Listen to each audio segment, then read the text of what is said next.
aqui de manhã estão recebendo a primeira graduação, aqueles que estão recebendo, ou aqueles que estão caminhando de graduação, me gostaria, principalmente que treinam comigo, quando eu digo comigo, digo com 38, que exatamente, não me gostaria de ver jamais nenhum aluno ponendo suporta no suelo. No suelo. Vai poner na corda, põe no ombro.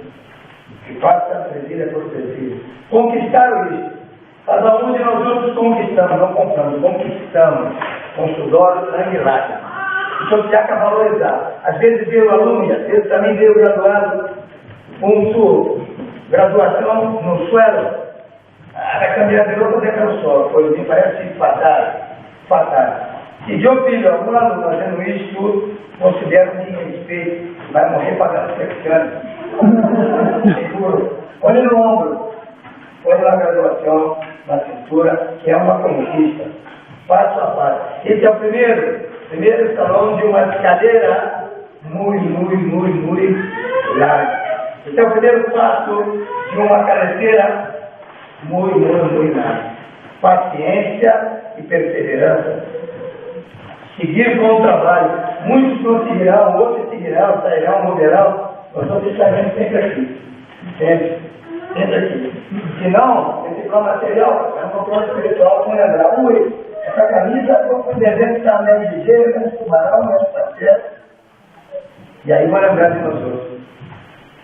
Então, é muito importante para nós outros que nós outros tenham muitíssimo respeito para com a capoeira e para com a graduação conquistada. É uma conquista. Não é no partido inglês que vai e compra, não, é conquista. Ano que vem, por os que trabalharem duro, que empenharem, conquistarão outros, que não, é um pouco mais. Então, me gostaria que tivesse isso muito claro.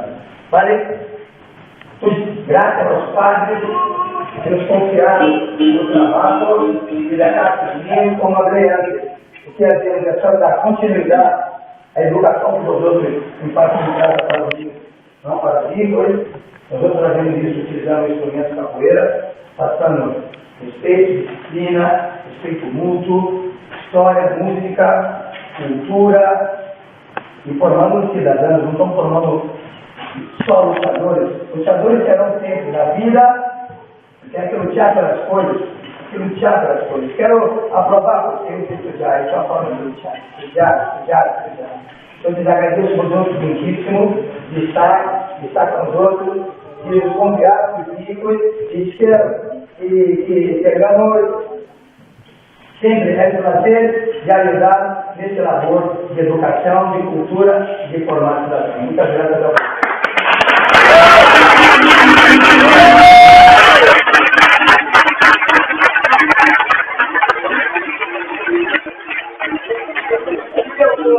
Eu queria agradecer ao mexicano que acabou de chegar, o Sérgio falou.